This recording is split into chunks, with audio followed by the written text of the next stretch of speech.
hello everyone. Welcome again to another episode of Little Anime Podcast, where we talk about anything anime related, games, movies, or shows. How's everyone's Sunday going? Mine was good. Just another chilled, relaxed day. I had the day off, so did not do anything, not to go nowhere. I do have work tomorrow, so and it's not too late, but then not too early, so I could still. Oh, my podcast episodes normally go for about like 30, 45, maybe an hour, depending. And afterwards, I tell them time to just do quizzes or something else. But yep. But today we'll be talking about Pass Providence. It's one of the very few movies on the Pass franchise. There's about, well, if you count like just straight movies, there's this one, and then there's just one called Pass the movie. That's before this.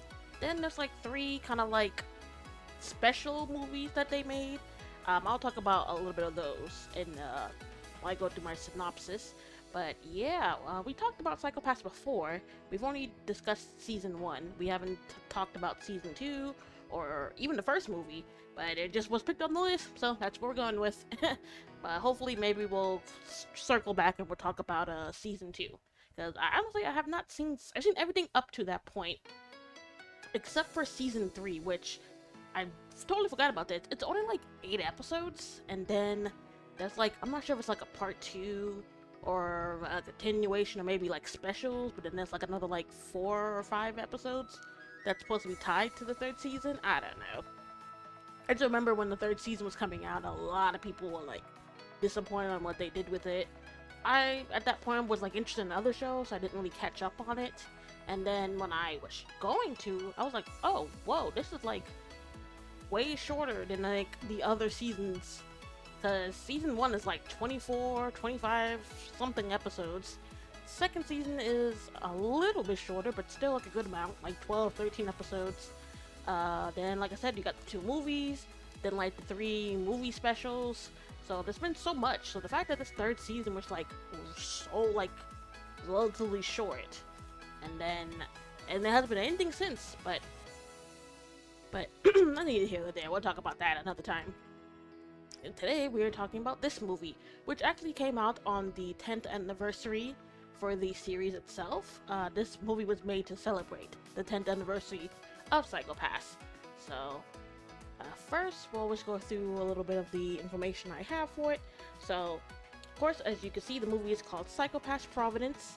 Came out May 12th of 2023, but we didn't get a US release until December 14th of the same year.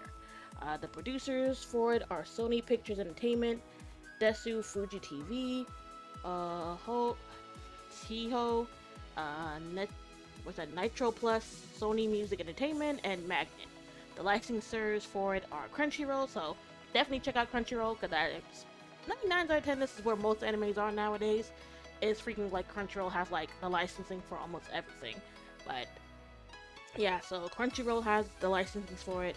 The studio that created it is Project IG, which I believe they still did like all the seasons of it as well. I don't believe they ever changed any of the season studios. I think Project IG just did all of them. It's original source material. The genres you'll find it under is action, mystery, sci-fi, and suspense.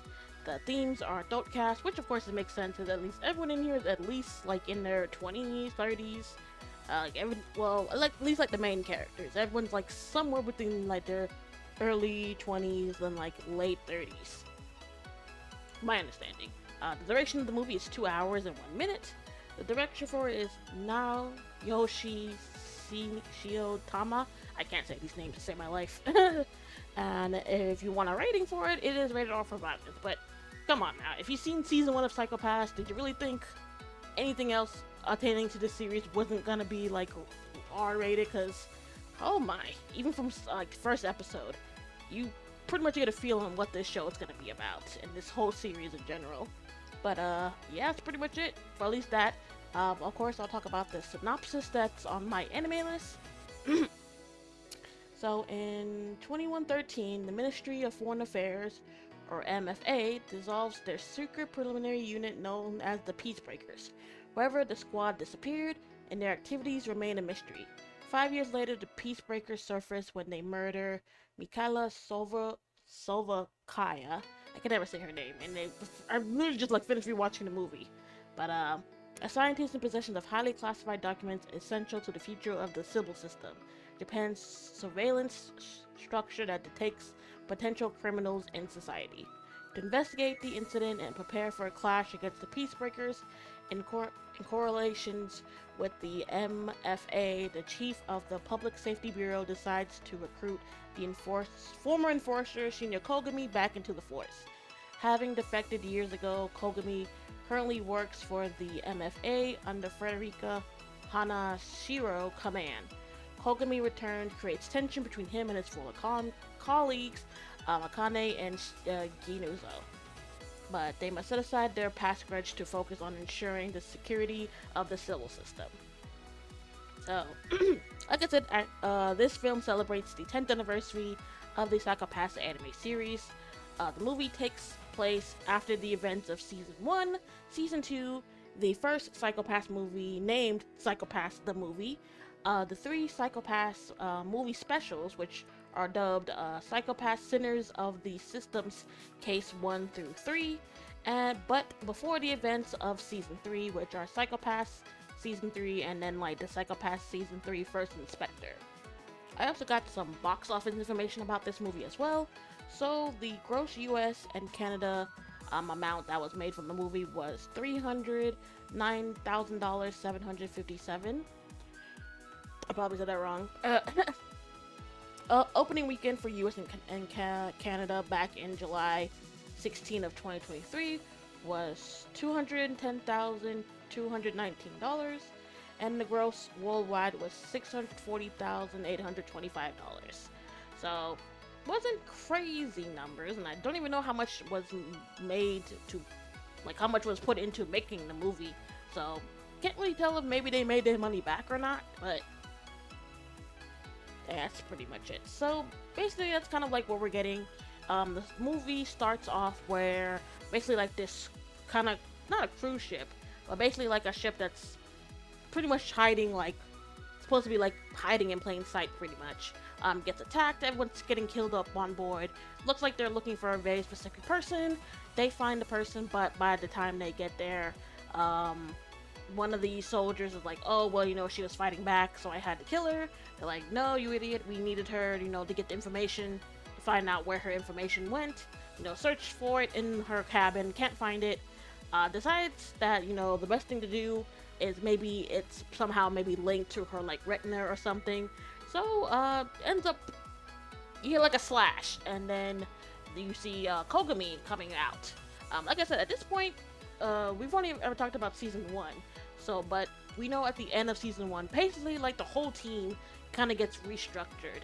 Kogami, of course, abandons everything, is pretty much a wanted criminal on the run.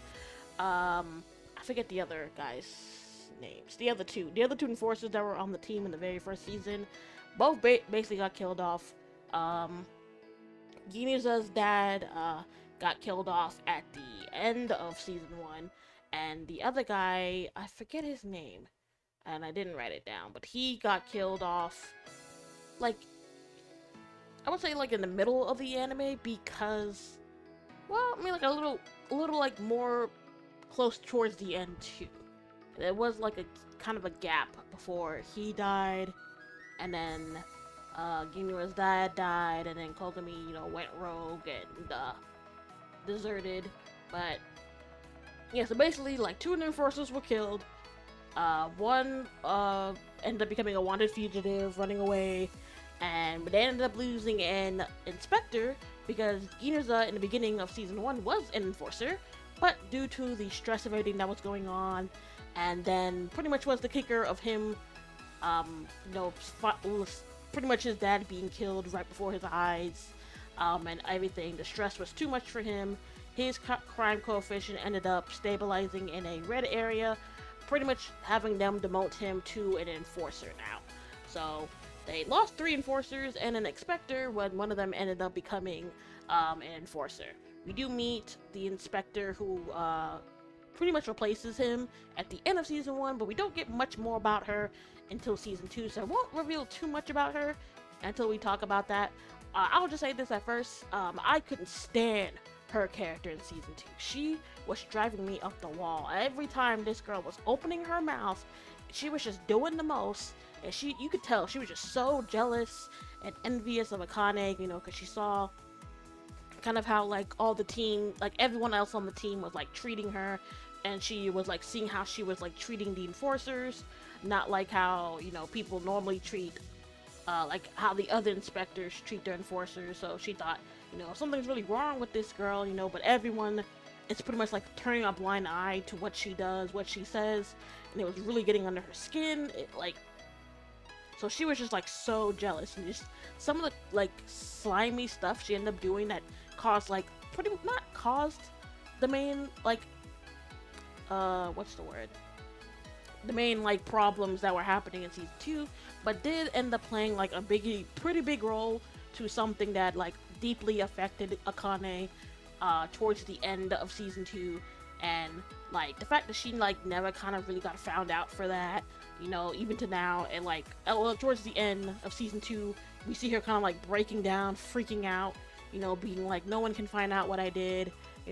I didn't do it, I was forced to do it, I was being threatened, pretty much trying to like shift the blame for what happened onto like everyone else but herself, which in the end I do get it. She was kind of being like forced and manipulated by like the higher ups, and especially like the civil system, but it all kind of started off from her jealousy of Akane, her jealousy and her envy of Akane. So that's why in like season 2 I really didn't like her. Her character was driving me up the wall, which is funny enough because when I had first watched it, I had forgotten, like, I was like, who did this girl come from? Just kind of like another random like first time character we see, but it turns out no, she isn't just like a new inspector that we had like no information about. She actually was a character we met earlier on in the series. It turns out she was part of one of the cases that involved them. It was I forget what the girl's name was, but basically it was the case that was similar to the case that Kogami was like obsessed with, that pretty much like rose his crime coefficient and made him an enforcer. Like someone was pretty much doing like a copycat, and it was triggering him, and it was at like an all-girls school, and she was one of the students that was kind of directly involved. And if I'm not mistaken, I think like one of her like closest friends went missing and then found out, and like she was killed. It like really deeply affect her, but I forget the black hair girl that's a part of the team. The other, pretty much like the almost only other female on the team, that enforcer. Like they kind of got really close, they bonded, and I don't know if maybe that triggered her to want to be an inspector too. But you can see they kind of have like a thing, because she kind of did help her like go through, all the trauma that was being like happening. She kind of blamed herself, saying that maybe she had done more for her friend, she wouldn't have wound up, dead like that. But they like been like, no, like you did the best you could, and if anything, if you had like gone with her, or if you had done anything different, that could have also been like you in that situation as well. So it's not really a win-win situation, but you did the best you could. And at the end, it's more, not saying like it was their fault, she said, but like this stuff, crazy enough it is, this happens, but it's our job to like keep the peace, pretty much. But yeah, her character couldn't stand her. When we get to season 2, I'll definitely talk more about it. But yeah, so in the very beginning, we're just kind of seeing like the events that led to this. We see Kogami, seeing him in action, and then it immediately switches over to Akane, who is like in this meeting with a bunch of other higher-ups, trying to like change the law, trying to change how like Sybil is being trying to lessen the hold that Sybil has on society, because at the end of season 1, she too learned the truth about Sybil, but of course she wasn't taken out or silenced for it. If anything, the civil system was like intrigued, that she went through like all this horrible stuff. She like lost friends and families, she lost like the people closest to her in this job, but none of it ever clouded her judgment to the point that it drove her like insane or Like, it spiked up her crime coefficient to make her an enforcer. Like, no matter what, it was like pretty much they saw like, oh, no matter what situation this girl is in, she's always able to keep a cool, level head, and like come out victorious. So at the end of season one, they were more like, you know what, we are going to keep you on board because we want to see your progress. We want to see what you're going to do. You know, with pretty much like her mindset and everything. And with that, you know, she's trying to like gain more upper ground, trying to like lessen the laws that Civil has. Because let me tell you something. I don't think I talked about this when I did season one, but this Civil system is wild. Because not only is it like scanning your pretty much like your psychopaths or pretty much like your mental health and like rating it through a number system to my bad. To being like, oh, you know, you have a high chance of pretty much becoming a criminal. But it doesn't just do that. It pretty much tells you, it pretty much is like saying, oh, well, you know, this is what you'll do in life. This is the jobs that you're best qualified for. This is how your life is gonna run out for you. Basically, like, pretty much taking away people's free will and pretty much taking like all decision making out of it for them. Pretty much saying like, well, this is what Civil says that your life is gonna be. This is the path you're gonna follow down for it. And pretty much at this point, people have they have no reason to doubt the Civil system. But with Akane, getting this inspector job, she does see the flaws in Sybil, you know, seeing that it is not this all-powerful, knowing being that, you know, just somehow knows what's the right thing to do. And like, it does have error, it does make mistakes, and even at the cost of other people's lives. But of course, at this point, the Civil system believes that it is this all-powerful, all-knowing being that can't be wrong. And I think that's like another thing that it's like intrigued by with Akane. Kind of seeing like the back and forth of being like, well, am I gonna be right or are you gonna be right? Pretty much. Like, whose justice is going to prevail at the end. So, and like, it like I said, it's doing more than just that. Like, it's pointing out people's entire lives, even to the point like it's saying, well, this is the person you're destined to be with. And pretty much, like I said, at this point, people are not really questioning the Civil system, so when they're told that, they're just like, oh, okay, so yeah, I guess this is pretty much the person I'm gonna spend the rest of my life with. And pretty much like Civil is pretty much controlling every aspect of everyone's lives, and with Akane seeing the negative side of that, is trying to do things to change that. So while she's in this meeting, she meets a another important person that's a part of this. We meet Ashishi Shindo, who is the head of the Statistic Division of the Ministry of Health and Welfare, who's also in the conference. Turns out that the woman that the mercenaries were like hunting down for was supposed to be a special guest, but she never popped up.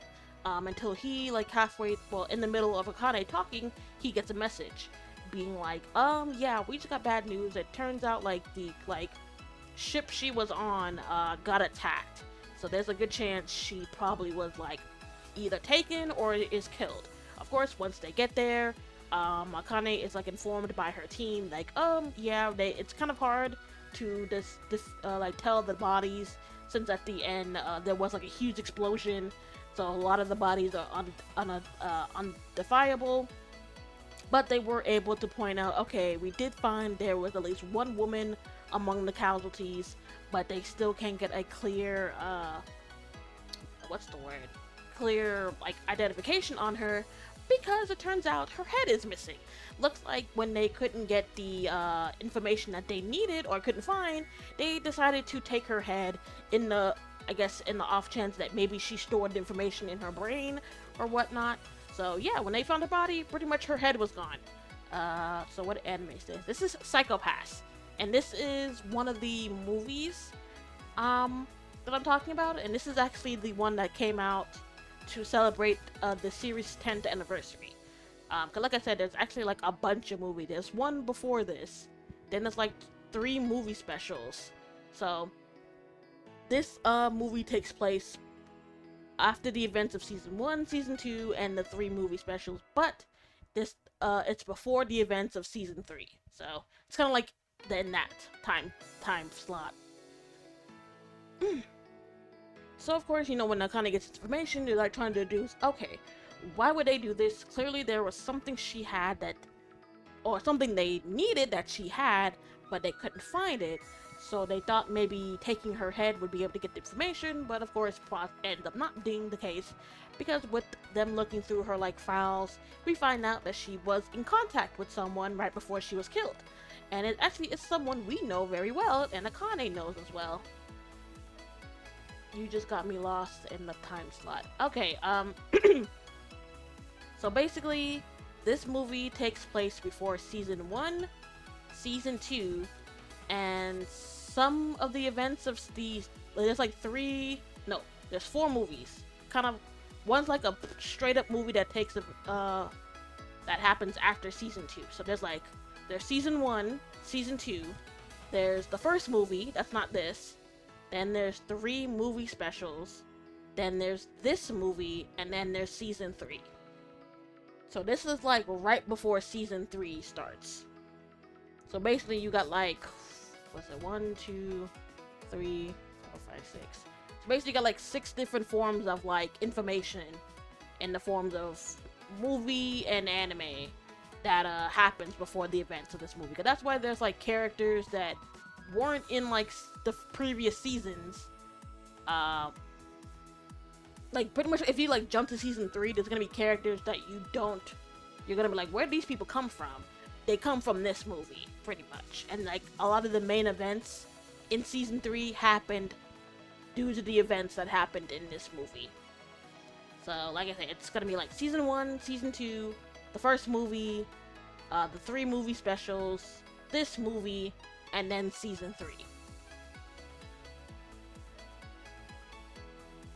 That's true. That's another thing. I was like, at least, like, because, from my understanding, like, season 1, season 2 pretty much are, like, back-to-back sequels. The third movie, the first movie is pretty much events right after season 2. Then there's, like, 2 of the 3 movie specials are pretty much, like, events that happened before this main movie starts. And then one is, like, a flashback of what happens to one of the characters in season 1, but it still kind of shows events that's affecting it in like the current like timeline. And then this movie starts, and then literally like season 3 picks up like right after this movie. So that's another thing I love. Like basically like you kind of need to watch everything because there's gonna be characters that you aren't not gonna understand, like where did this person come from? Or like what happened to these people if you only watch like season 1. And then it's gonna be like, oh, there's gonna be like certain like events they're gonna talk about that will probably referenced in like the sequel movies, or not sequel, the special movies. They're gonna be like, where did these come from? So it is kind of like you need to watch everything because it does kind of like, because there's gonna be so many things that's gonna be like, wait, how did this happen? What did this happen? Like, yeah, so pretty much you miss anything, you're gonna be like out of the loop for a big chunk of information. What was I? Oh, right, my information. oh, right. We find out, through her information, detailed, nice, almost One Piece level of detailed timeline. Yeah, pretty much.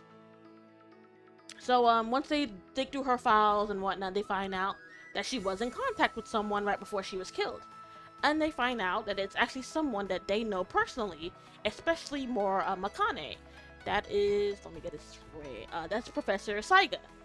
Professor Saiga is actually someone we meet in season 1 who does end up playing a pretty big role in Akane's journey of becoming like more of an inspector, and her like fight between like trying to find out the rights and wrongs of the civil system and justice and whatnot. So from information about him, he's a former analyst of the Criminal Investigation Department of the Public Safety Bureau. He formerly worked as a clinical psychological professor. One of the things that happened to him was basically when the civil system was like introduced, people kind of saw like what he did as like kind of taboo. There were even a few people whose crime coefficient went up after talking with him, so they kind of like didn't fully labeled him a criminal, but basically labeled like your thing, like what you're teaching is like negatively affecting the minds of like the pure-hearted people. So a lot of people started like shunning him and his profession. But Akane didn't see that. She was very intrigued on how he was able to like profile people, read people's emotion. BLB, big sis here. Sorry, no problem. But basically, he was like pretty much like everyone kind of shunned him once the civil system kind of saw that he was kind of in their word like obsolete. Like what he did and what he was like pretty much spent his whole life for was like not needed anymore. But Akane didn't think that. She was like very intrigued on what he could do, like what could she learn from like being able to profile people like he could. And he kind of really respected that, you know. And a few times in like season 2, she'll go to him for like advice or to get like his input on something. And you kind of see like the relationship kind of really like bonding between them. Kind of gives like a father figure, you know. He does care about Akane, you know. He is in a way kind of worried, you know, that, you know, like what the civil system told him wasn't true, ends up becoming true. Like maybe his saying and everything he does can negatively affect people, but that never happens to Akane. Like I said, she's kind of a special case. No matter what kind of like stressful information, a situation or environment she's kind of in, it might affect her for like a moment, but then she's able to like push past it and keep a level head to complete like the main task at hand. That's kind of, like I said, one of the reasons why the civil system is so interested in her. So when they find out that Professor Saiga, you know, was the last person that was in contact with her, they're like, oh, maybe, you know, she kind of saw what was happening and sent over her research files over to him, since it turns out they're kind of like old acquaintance. So she contacts him, you know, says, hey, you know, how did you know her? They're like, oh, we knew each other through Shindo. Turns out he was like an upperclassman or a senior of theirs when they were in college, and you know, they've kind of like kept in touch, which you do kind of see later on, because it turns out that she had the professor that was killed has a daughter that's about to get married to someone else that's about to be connected really deeply into like into this story. So so they're like doing all this. They go to the I forget what the lady's name is. Pretty much the old lady. You know, I just saw her name, but I can't remember.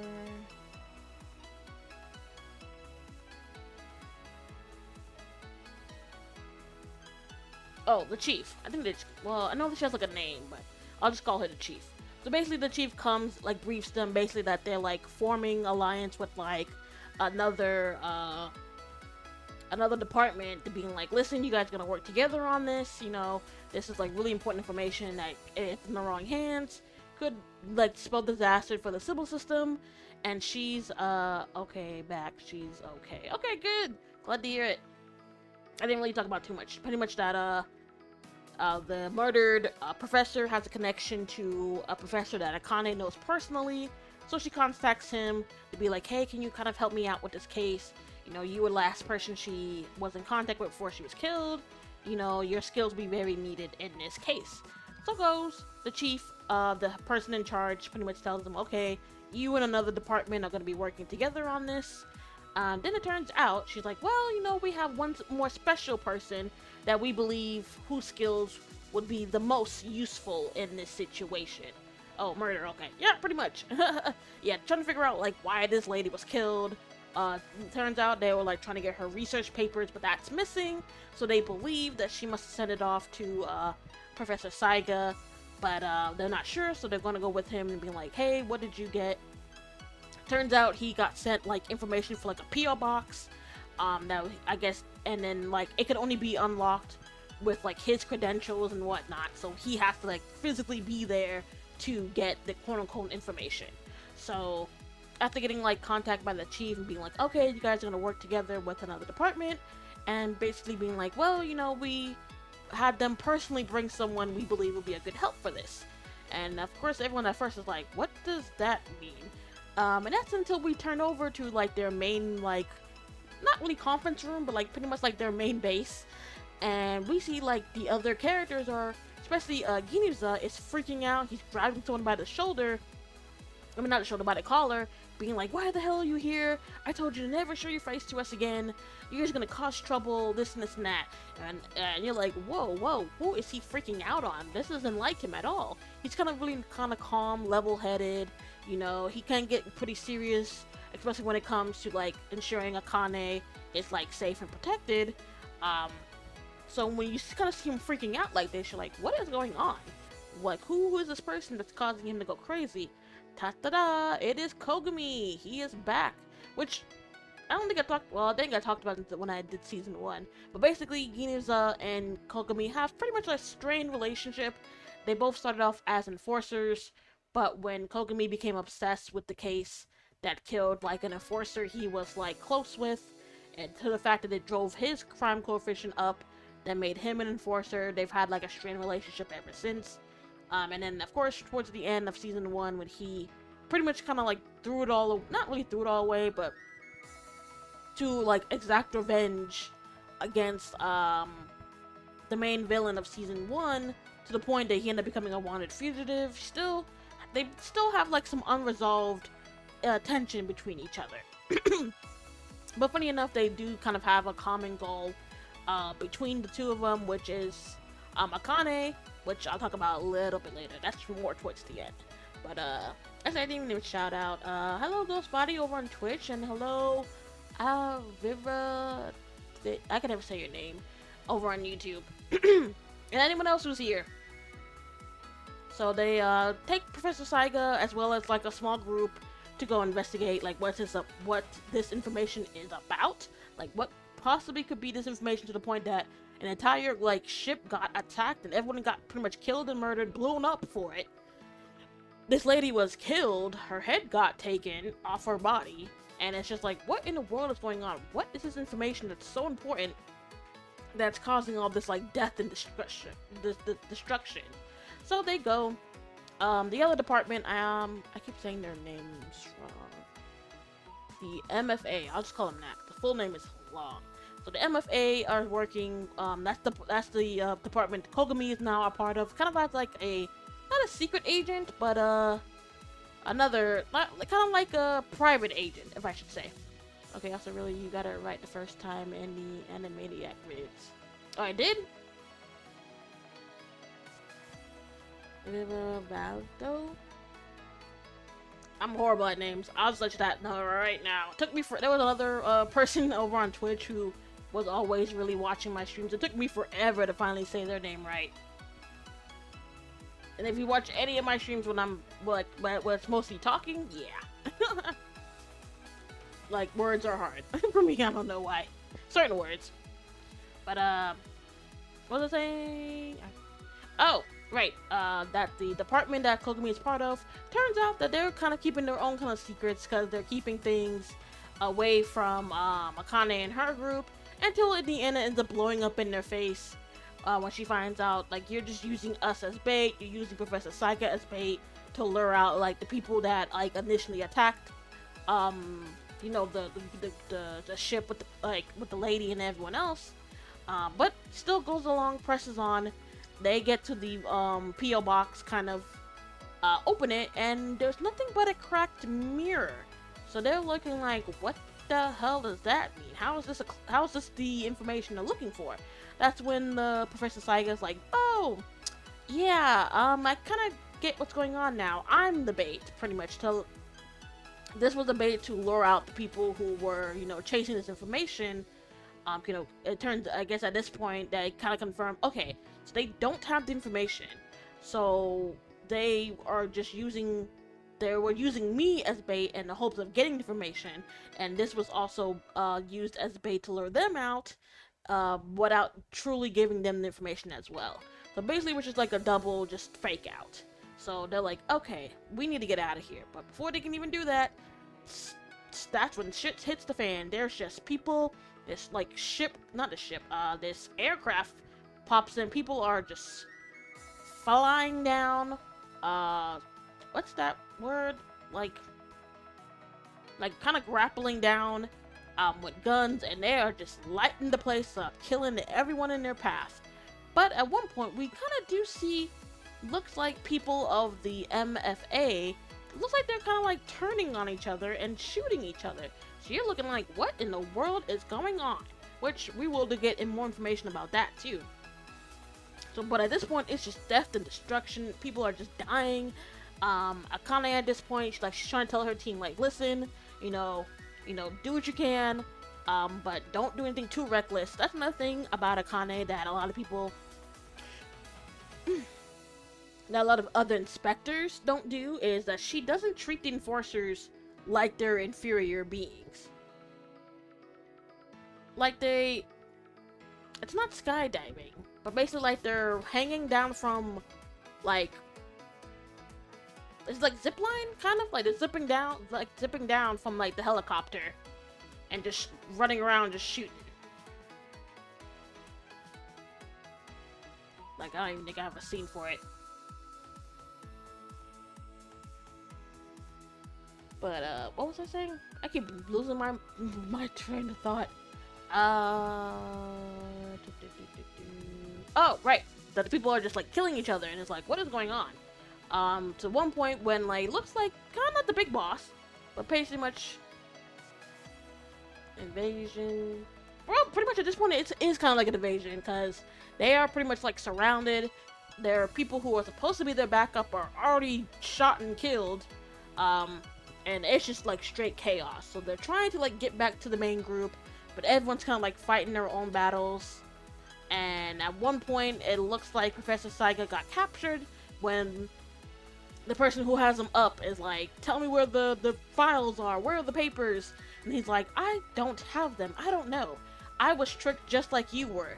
And he's like, I don't believe you. And when it looks like he's about to like slit his throat, he's like, tell me what the information is or I'll kill him. That's when Kogami, with no hesitation, this is why I love Kogami, literally no hesitation, takes a headshot, kills the guy, and misses Professor Saiga. So he's just like, woof, okay, thank you, but do you think you could have gave me a bit of a warning? And he's like, well, that was the most like efficient way to do that. So you would think, pretty much a headshot, this guy is dead. No, he starts tweaking, like literally starts like tweaking out. You hear like this like robotic voice kind of take over him, pretty much being like, your mission's not done. You have to something for God. I can't remember the exact saying. Man hops back up. Mind you, this man was just shot in the head and killed, but hops back up, attacks Professor Saiga, stabs him, throws him off the edge of their buildings are kind of weird, but literally like is hanging from like a balcony kind of thing. Is about to fall to his death when Akane, rushes in time to grab him. But of course, she can't fully pull him up. They both look like they're about to fall. He gives his like last final words to Akane before slipping out of her hands and literally falling like hundreds of feet into like a artificial pond. Because you see it and it's like the water is not real. It's literally made from like ones and zeros, but literally falls into like this digital, like the base of the pond is real, but the like water isn't. But yeah, literally falls from like hundreds of feet down into that, dying. Which is totally wild, because when I first saw this, I was like, there's no way they just killed this man. We saw him in season 1, he kind of played a big role in helping Akane, with any, like, struggles or whatnot she was having, like, season 2 and from on. So the fact that we get this movie, and now he was pretty much, like, used as bait and ended up getting killed for it, this really, at the end, turns Akane up, because she's like, oh my god. She, like, blames herself. She's like, oh, this is my fault. I got him involved in this. If I didn't, he would still be alive. But, Kogami, like, of course, like, not confronts her, comforts her. There we go. Comforts her, being like, listen, this wasn't your fault. He wanted to do this. He wanted to help you. He would have done it regardless if you hadn't asked him. He made his choice, and he has no regrets. He's like, save your tears for the end when we solve this case and we avenge him. Pretty much. And we just get more and more information. It's just so crazy. Oh, that's another thing I didn't talk about. Ginuza, pretty much the guy with the long kind of hair that was right there. I didn't say this, but at the end of season 1, you kind of see like his left hand has a glove over it, but his right hand doesn't. That's because in season 1, when they were taking out the main villain, he had like boxes dropped on him. When was it you watched this? I watched it originally when it came out, and then like finished like rewatching it just a couple of minutes ago actually. That's kind of one of the reasons why I was late. That was like making like additional notes for this podcast. When she was told it wasn't her fault. It was like after pretty much like the villains had like escaped. Kogami had this badass fight with one of them, but he, as badass as Kogami is, ends up getting like overpowered. But the guy like lets him live for some reason. He goes away, and when they're about to like head back to their main base, oh, it was that scene right there. This scene right here. They're like in this elevator, and she's crying. She's like, "Oh my god, this is all my fault. You know, I shouldn't have asked him to come here." Kogami's in the elevator with her, and he's like, "Listen, that wasn't your fault. He wanted to do this. He wanted to help. You know, you can't blame yourself." And he was like, you know, at this point, she's crying, she's sobbing, and he's like, "Please save your tears for after we complete this mission." Oh no, I was asking if it was emotional when you watched it. I wouldn't say I cried, but I was basically like, I was like more in shock than anything. I was like, "There's no way."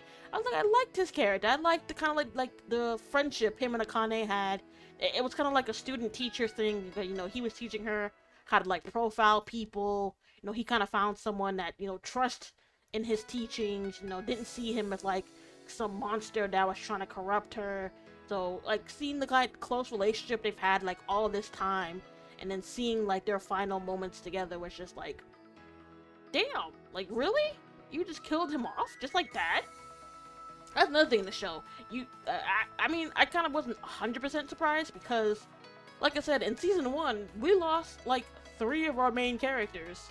Like pretty much of like the main cast. Like 2 were killed, 1 deserted and wasn't in the show anymore.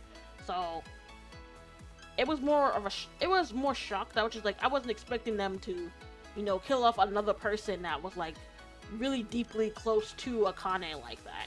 So I was just like, damn. I was like, really? They just killed him off like that? And it's like, it wasn't even like, oh, they killed him and then like the villains got the information they wanted. It was more like he was being set up and by like both sides and ended up, you know, getting killed in the process. So I was more shocked and more upset. I was like, F all of y'all. I was like, F everyone who did this. Like, everyone involved, everyone who pulled the strings, like, F all of y'all. Because I liked his character, and I liked, you know, the close bond him and Akane had. You know, they, Oh, I was saying, alright, Ginza. I was saying why he kind of has, like, one glove over one hand and one over the other. It's because in season 1, he had, when they were fighting, like, the final battle against the main villain in season 1, he had, like, I think they were like metal boxes, like, landed on him, but luckily they only landed on his left side, and it only caught his left arm. But at that point, his dad, which we didn't know was his dad, this whole time, but one of the other forces came in, was fighting him off, but then because he was trapped, the villain like threw like dynamite his way and was about to kill him.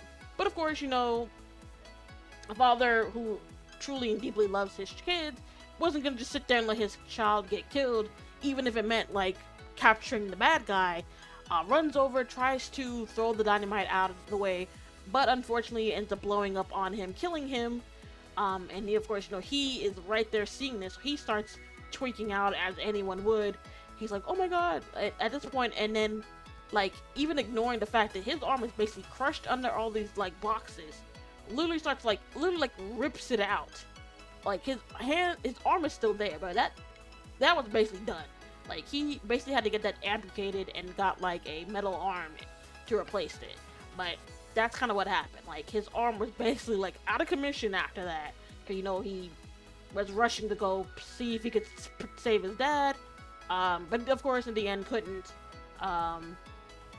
And just, you know, at this point now he's just rocking what's the right? They call it. It's not really is it a prosthetic arm?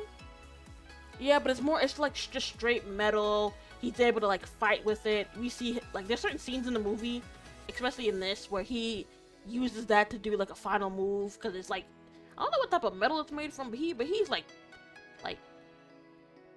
not really slashing through people, but he'll like punch literally like a hole through somebody, or he'll stab his hand through somebody with that robotic arm. So I guess robotic's more the right word, cause it's more durable. It's, I don't know what type of metal it's made from, that it's that strong that he's like doing all that. That's crazy. There are times when he's like just straight up punching a hole through someone's head with his metal hand, and it's like, whoa.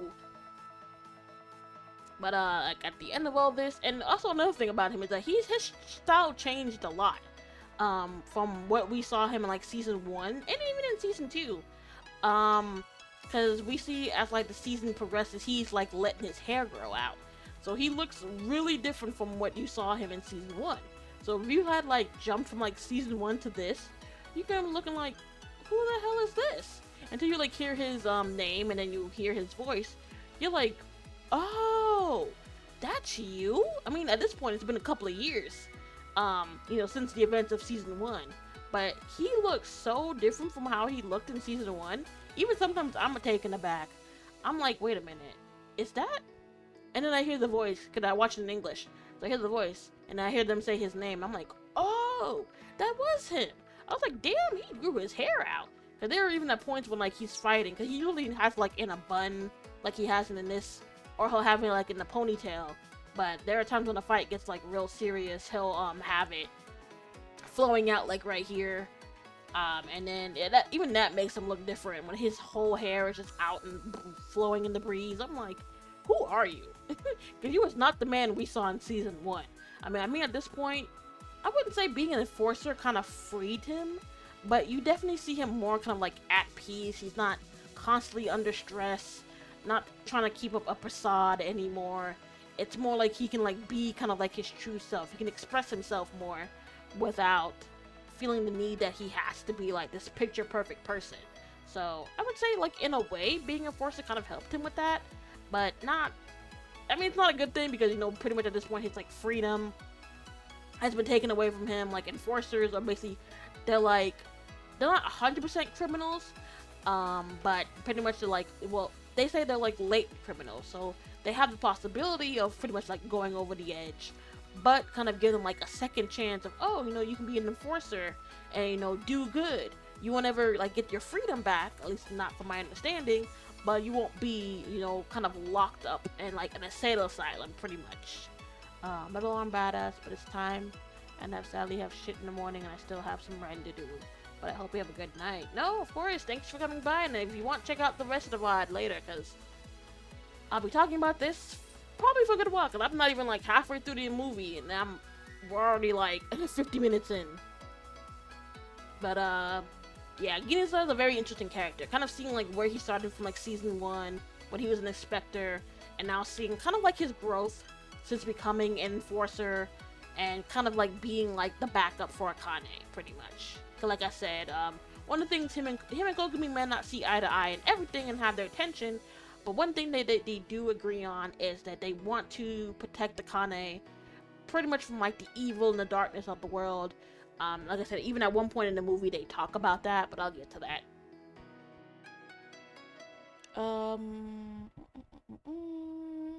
Right, okay. And there actually is a person that I want to talk about that's plays a good role in the movie.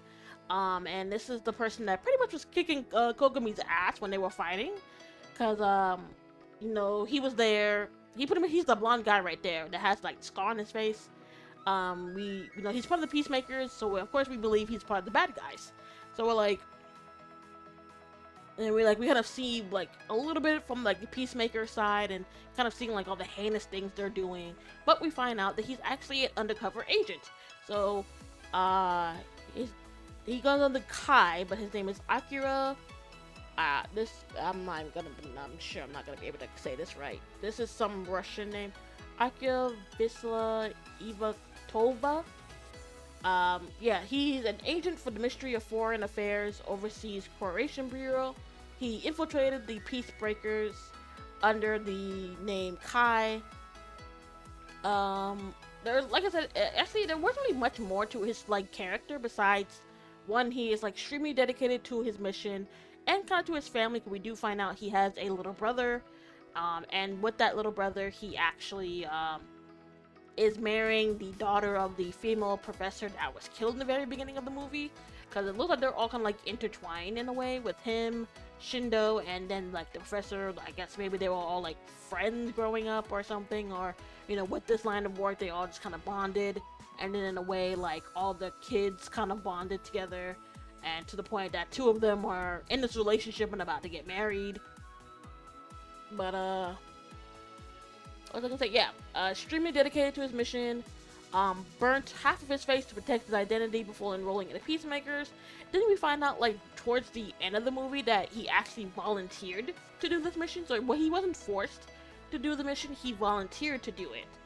But then once cause we turned out, like, another agent of ours from, like, the opposite side got kidnapped. So we try to go to rescue him. That's when we find out that he's a secret agent, or undercover agent, really.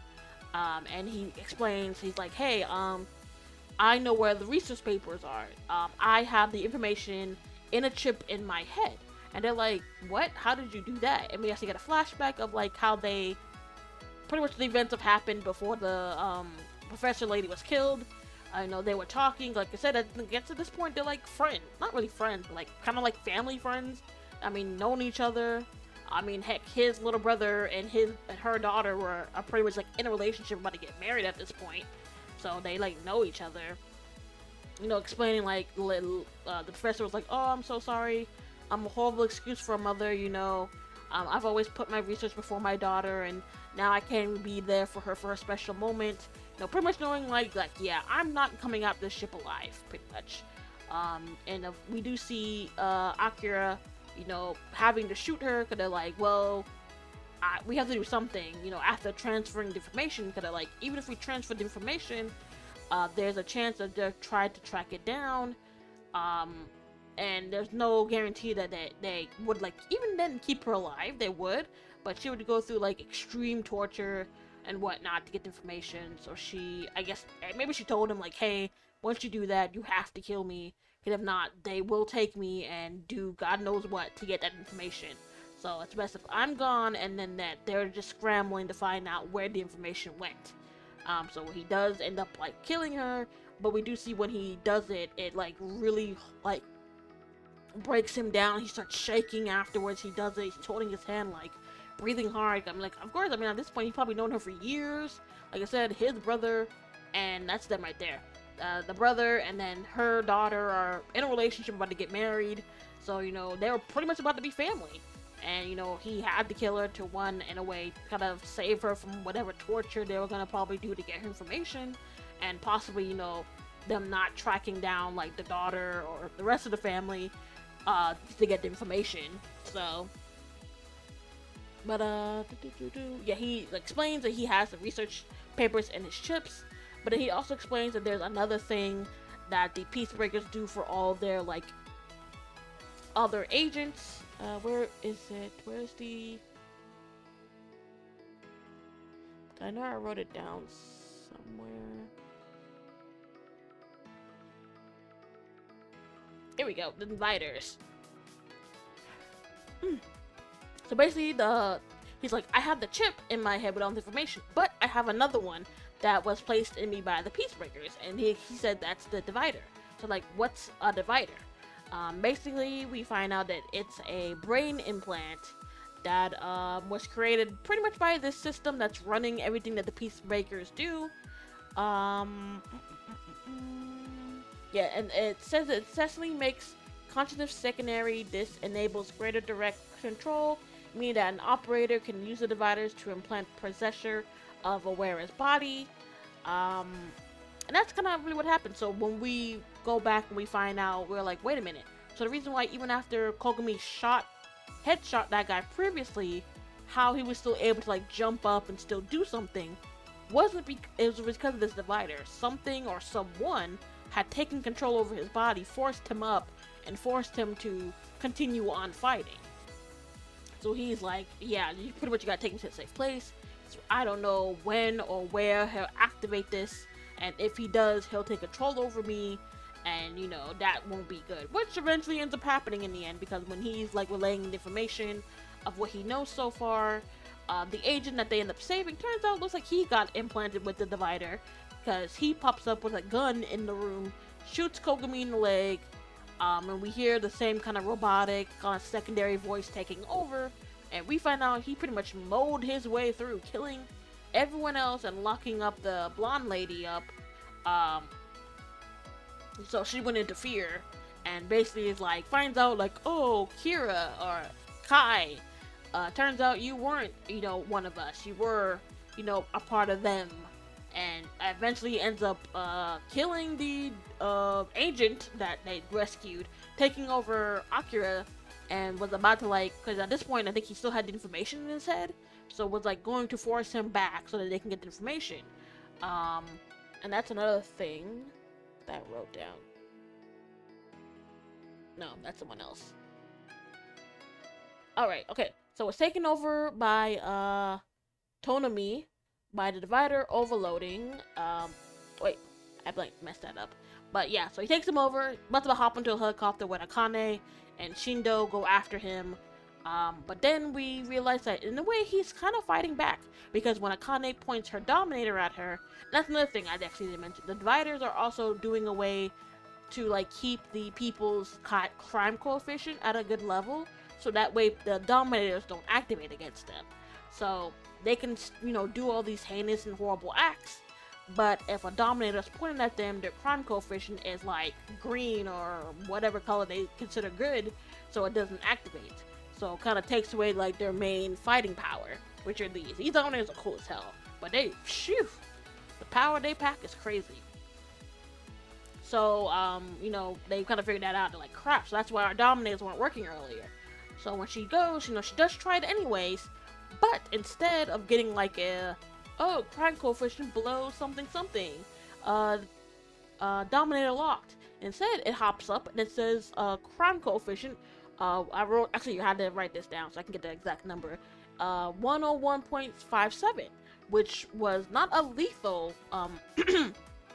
elimination, but was a non-lethal, so it was supposed to shoot a paralyzing dart, not a dart, but a laser, and it was supposed to paralyze him. So of course the person taking control over Akira is like, what? How the hell? How is this possible? The Dominator shouldn't be working. But we find out that Akira is in a way still fighting, so he's kind of half in control, half not. He's pretty much just fighting back and forth with the gun with his own body. It's crazy. Pardon me. If you saw this, you would think he had gone crazy, but no. In a way, he was, because he's fighting. His consciousness is fighting the consciousness of someone else that's taken over his body. To the point, he's fighting back. He starts shooting himself. And with that, his crime coefficients are jumping up to 301. And he is telling them please, you have to kill me before he takes control again. And at first, when Akane points at her, Dominator points over to 301, which at that point would be a lethal, it would be a lethal shot. Of course, one of the things Akane is known for is that she doesn't immediately wants to use the Dominator up to that lethal point. She'll do what she can to calm down a person's crime coefficient, so that way the trigger that she pulls is non-lethal. But in this case, she doesn't want to do it, but she knows she can't just, if she hesitates any longer, he'll get away and then they'll get the information. So Shindo decides to take the responsibility of that, shooting and killing Akira, saying don't what do you have any final words for your brother? And he's like, oh, please just tell him I'm sorry, I couldn't be there for his big day, but let him know I'm proud of you, and I'll always be watching over him. Shooting and killing him before pretty much you would think that's oh, that's the end, kind of. The enemy doesn't have the information. They in a way kind of lost one of their best soldiers, and now it's well, the information's back in our hands. We can decode it and keep it in a safe place, and then find out a way to deal with the peacebreakers another way. When we get this scene with Shindo and the chief kind of having a discussion and basically saying oh, someone has to take responsibility for all this chaos that's happened, we can't make it show that the civil system was flawed in any way. That's another thing the civil system does. It will do everything in its power to show that it has no flaws. So it will do what it can to manipulate other people to take the fall for it. So that's one of the things it ends up doing. And you would think, Shindo would be like, no, I'm not doing that. We do what we could. Your judgment was wrong. He is one of those people who, of course, at this point is heavily devoted, heavily just pro civil system, believes what it's saying. And when at the end of the wedding of, the brother and the daughter, goes through his car, his son, which I didn't even talk about him, because he ends up playing a pretty big role in season 3, but I won't discuss too much about that. But basically, let me see if I can find it. Oh yeah, gets stripped of his title, pretty much. Ended up taking the blame for the situation that unfolded. Before and after Akira's death, after talking to the civil system, ends up taking his own life after the wedding. And crazy enough, he was found by his son first, then Akane, because Akane was there as well. So, after the wedding, he, gives this speech, pretty much being like, there's gonna be a brighter day, even though, the system didn't set you guys up together, and there's gonna be a lot of people who, criticize you for that, you'll brave through, and I can't remember exactly what he said, but it was something along the lines that, people have to pray their own way, keep an open mind, and just don't always believe everything you're kind of, told or said to you. Which is crazy enough, he does end up just doing whatever the civil system told him, because literally goes, into his car, into the garage, takes out the, kind of not the purse, it was kind of like a purse, but not really, that, the chief gave him, which was this scene right here, and takes it out, and the son's like, Dad, where'd you go? Talking to himself, where did he disappear to? Why would he leave, in the middle of the party? And all he hears is a boom, and he's like, what the hell was that? And Akane, of course, I guess noticed that he was gone, went to go find him, turns around, we go to the next scene, and we see the son just standing in front of the car. And he's just shell-shocked. So then we see Akane run up, and she's looking like, what is he looking at? Looks down, and of course, she's Shindo there, shot with a gunshot in the head. The gun is still in his hand, so it doesn't even look, it didn't fall, so it didn't look like someone came in and shot him. It's like, no, he took his own life. And of course, when this happens, he's freaking out. His son, which Arita, I think that's his name. Yeah, Arita, sees this, and he's like, why? Why would he do this? What was the point? What was the purpose? What is going on? What would cause him to do this? And of course, Akane can't 100% tell him, but pretty much explains, just listen and remember from what your father told you. If you want to find the truth, you'll have to find it on your own. And you think that would be kind of the end of the mission. Pretty much everyone, the truth was kind of hidden, the blame was taken on by other people, but Akane is and they were trying to in a way not cancel, but close the case. Was in a way, even after all of this, was going to deliver the information to the people, because after he's like, oh, he sent out a message saying, we just want to bond, we just want to be one with civil, if you don't believe me, scan my crime coefficient and you'll believe I'm telling the truth. And of course, at this point, the civil system is like, oh, well, we should take him up on his offer. And he's like, well, we went through all of this to avoid him getting this information, and now after all this death and destruction and all these lives lost, we're just gonna hand it over to him? And Akane's like, hell no, we're not doing that. He has to pay for all the death and destruction he's caused. So on her own, with her team, decide that they're gonna apprehend what's his name again?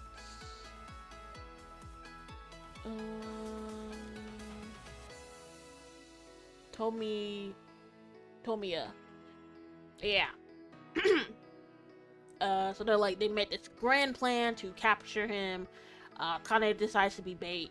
And this is the moment where everyone kind of goes their separate ways. Kane has to go by herself, which of course puts her in immediate danger. And Kogami's like, listen, don't do anything stupid. Just wait till we get there, and you know whatnot. Just do as little as possible. You know, don't get anything that's gonna get yourself killed. And of course, Akane is like, I can't really make any promises. If this plan's gonna work, I'm gonna have to take some risk, even some risk that could cost me my life. And of course, Kogumi's like, no, you're not doing that. He's like, hey, come on now. And she's like, well, you know, then hurry up. Make sure you don't, don't keep me waiting too long, and I won't have to do anything crazy. You can definitely tell that he deeply cares for her. And that's another thing where we see when they're like in the boat, driving over him, and Ginaza, that's when they have this little moment, basically being like, Ginaza explains, he's like, you know, I feel this responsibility and this protection over Akane, that he feels like, you know, it's our fault that she's so dedicated to this job, you know, the fact that she pretty much has no life outside of being an inspector, you know, and he's like, I didn't want that for her, and I don't want that for her now. I don't want her being so engrossed in this job that she loses herself to the point that she ends up maybe going down the wrong path and becoming an enforcer like we did. And he's like, yeah, I agree. He's like, if anything, I just want her to be safe. I want her to still have her beliefs and whatnot without losing herself. So that's, like I said, one of the things they can agree on. They do kind of agree to, like, well, due to the events of what happened in season 1, they feel like they kind of forced this, like, life and, like, all this responsibility onto her. And they want to make atone for that. That's why Ginaza's, like, very protective, even more protective of her. Now that he's, like, her enforcer, you know, he'll step in to, like, keep her safe. And now that Kogami is back, he's like pretty much the same. He's like, I don't want her to be in any immediate danger. I will do what I can to protect her.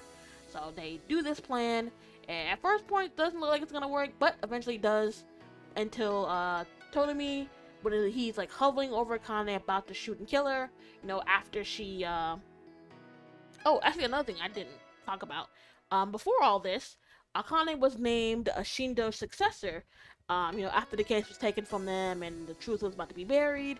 So when they do, after they like complete this mission, and she's about to have an award ceremony where she is like upgraded to the previous position that Shindo had, she decides that, you know what, no, this has to end. She's like, this constant back and forth, this you manipulating all these lives to just follow your narrative, that you can never be wrong. It has to be outside forces that caused maybe a situation to take longer to resolve than usual. She's like, I'm going to show everyone that you are not this all-powerful being. But it's like also the same thing, she doesn't want to 100% get rid of the civil system. She's like, no, if we did that, everything would just fall into chaos, because for so many years people had relied on the civil system. So she's like, no, I want to find a balance. So a balance between both, where your judgment can come in, but it's not the only like sounding voice that can just decide everything. She's like, no, we need human input as well. Everyone needs to have like their own saying and whatnot, and how like the world works. It can't just be all under one being, under this AI program. She's like, it can't work like that forever. Eventually something is going to break. So she decides that the best way to do that is to prove like the civil system is not this all-powerful being, that it needs the assistance of humans and our input to get things done so that it's fair for all sides. So how does she does this? And in pretty much in the middle of her award ceremony, when look she's about to be like dubbed her new title, this girl pulls out a gun and kills the chief. Broad daylight, in the middle of this award ceremony. And I think it was even like live on TV. So she does this, kills the chief. Of course, the other agents immediately hopped up, you know, point their dominator at her, but they do, and I actually had to write this down so that you guys could like see this. You know, basically they're thinking, oh, you know, she just killed someone on live TV in front of hundreds of people. There's no way her crime coefficient isn't like some crazy number. They scan it, and they say her crime coefficient is under 60. They're like, what? There's no way. Normally if someone even thought about doing something like this, their crime coefficient would be over the roof. It'd be like somewhere in like the 300s or something. But the fact that they did that, they scanned her and it was under 60, everyone was, well, they didn't, like, it turns out they actually didn't release what her crime coefficient was. but they basically like made an announcement like, yeah, no, she did this. She killed someone and like broad daylight, live view, and like the other inspectors and forces like pointed or dominated at her, and nothing happened. No judgment was made, and they were like, the dominators wouldn't work on her. So there's like, it's like making ties, because they're like, what is going on? Normally, someone's crime coefficient will be over the roof for doing something like this, but the fact that hers was like positively low, they're like, what is going on? And this is like making waves. And this is when she also explained again to the civil systems, like, listen, I'm not trying to get rid of you. I'm just trying to find a way where we can all, quote, like, live in peace together. Like, it can't work one way or the other. We can't fully rely on the civil system anymore, and we can't fully rely on human judgment, because that could be wrong too. We need a balance of both, so that way if one side is wrong, the other one can pick up the slack and pick up what's going on. And at this point, she kind of gets locked up. And also, actually, I didn't say all this. At this point, excuse me, Kogami gets like kind of like recaptured. Like at this point, he was a fugitive, but due to his help in this case, and with the recommendation of Akane before all of this, his like pretty much like his record was cleaned. He's like a free man now.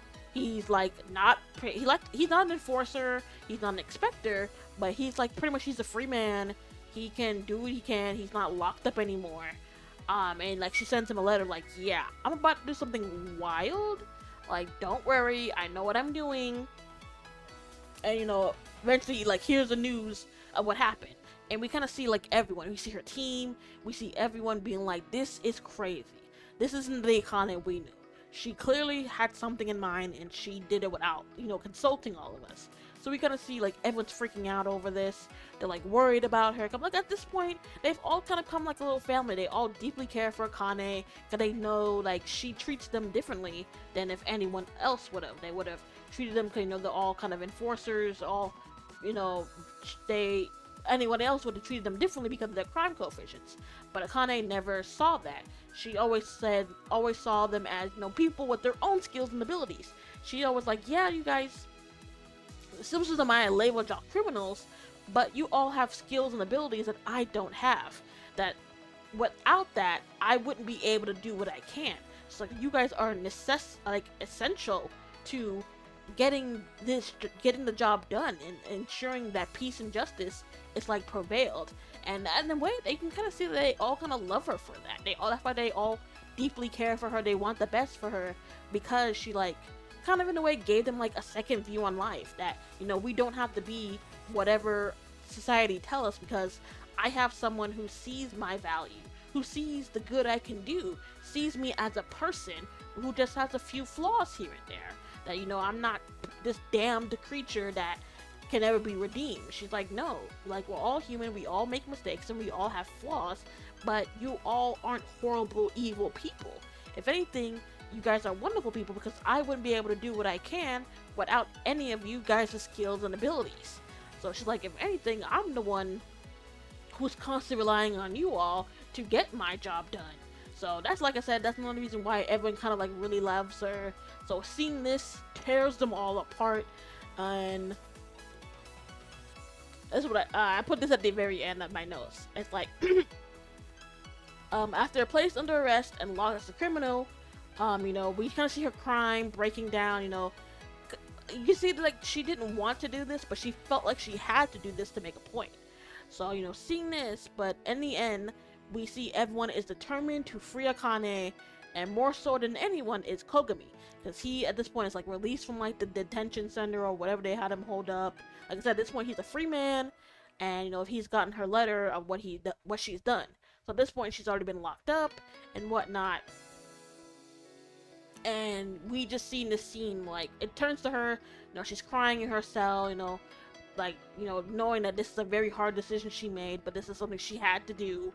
And the movie pretty much ends with Kogami, like I said, walking around as a free man, but with such determination and strength. He's like, I will get you out. I'm going to do, like, that's pretty much all he says, like, I will get you out.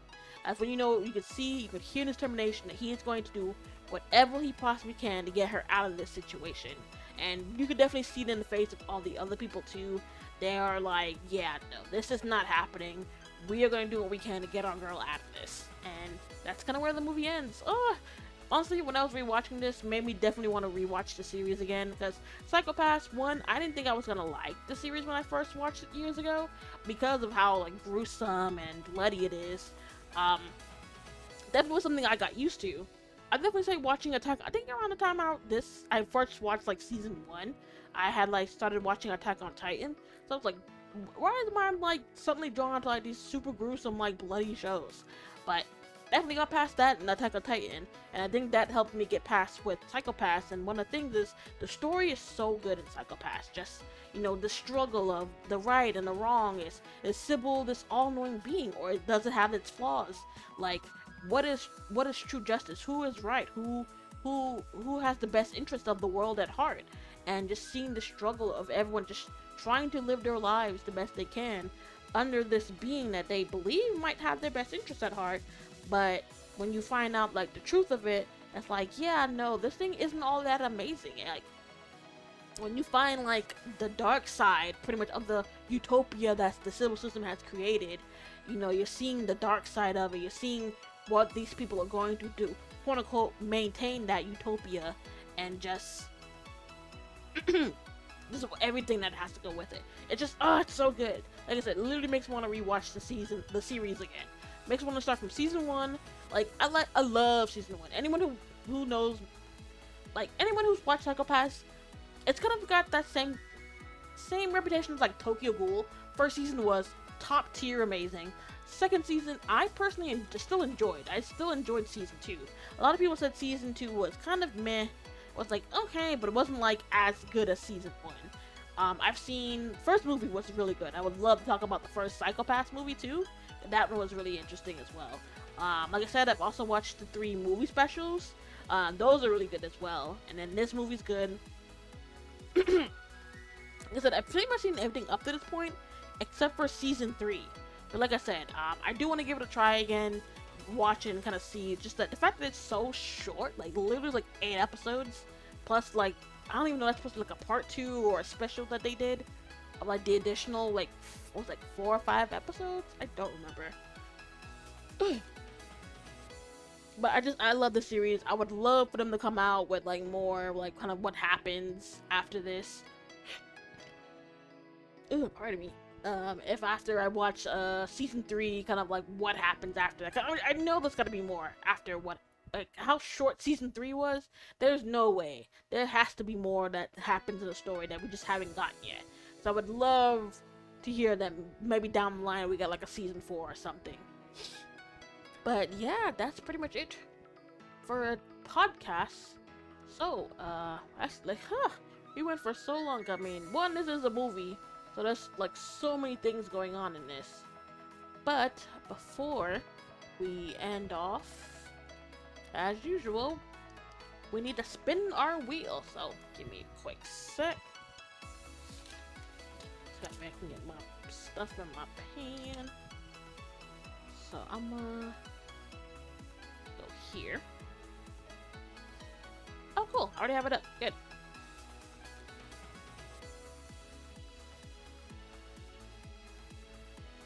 Fix that. Alright. So, this is our wheel that I always spin. So, we'll be picking... Hold on. I have the wrong paper out. I think it's supposed to be 2 next month as well.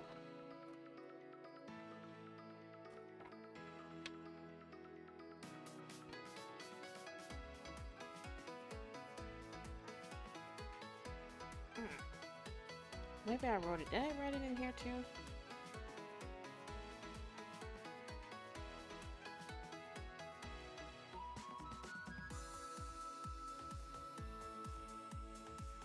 No, that's something. Where did my small notebook go? Can I put it in here? No. Not off. Well, I had the dates written on it too, but now I can't find it. You know what? I'll just use my phone real quick until I can find it. So,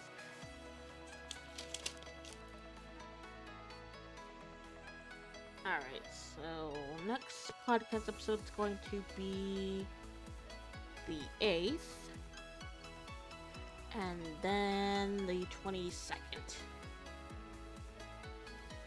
Alright, so yeah, it's gonna be 2 animes for the month of June, so let's spin our wheel and see what we get. Mouse first for a second. Let's shuffle, shuffle. And so the first anime we'll be talking about on June 8th will be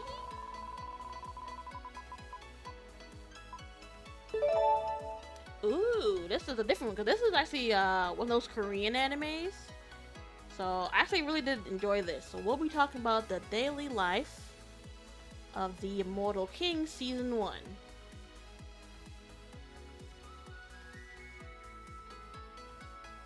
That's like, what, 5 seasons if I'm not mistaken? I'll have to double up that. Alright, so first episode will be the daily life of the Immortal King Season 1. So I'll actually keep that because I gotta put Season 2 afterwards. So let's shuffle. And oh wait, actually let me get rid of that. I doubt I'll get it.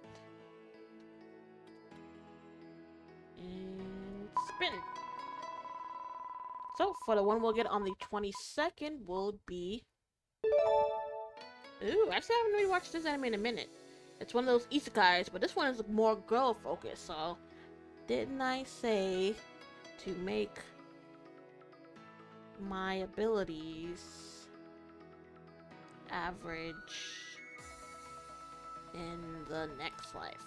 Yeah, this is the one of them this is one of the ones where a lot of those isekai, I mean, you still get so many isekai animes, but this was like, I watched it around the time like COVID happened, and I feel like around that time there was just like so many isekai animes coming out, it was crazy.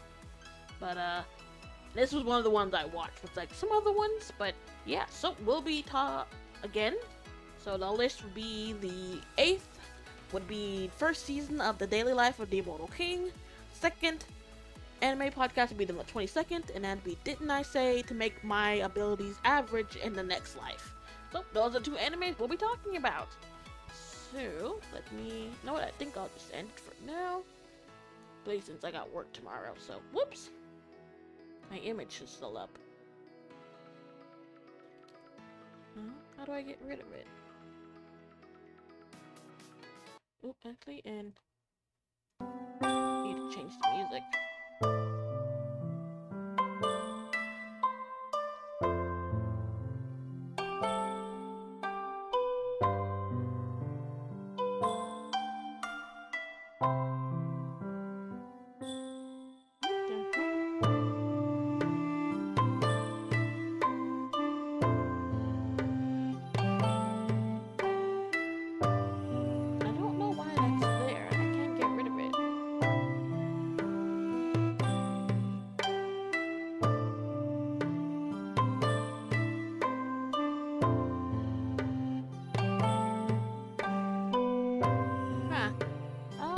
Not to be there. That's weird, but it's fine.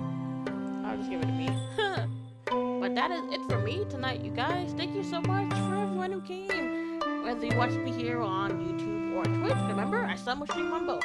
So I'll have the audio version of this by sometime tomorrow. So definitely can look forward to that. Ooh, let me turn down the music. I think it's too loud. But yeah, I do need to finish this up, but because I didn't finish it. But this is the schedule for the rest of the month. So tomorrow I'll be off, unfortunately. I'll be back Tuesday with some more Sim Hit and Run. We'll have 2 days off after that. Then we'll end the week with some more Persona and Weathering Waves. So definitely check that out, you guys. But again, thank you so much for everyone who came. I hope everyone had a great day, evening, night, wherever you guys are. Hope you guys stay safe. And until then, I'll see y'all next time. Good night, everyone. Bye.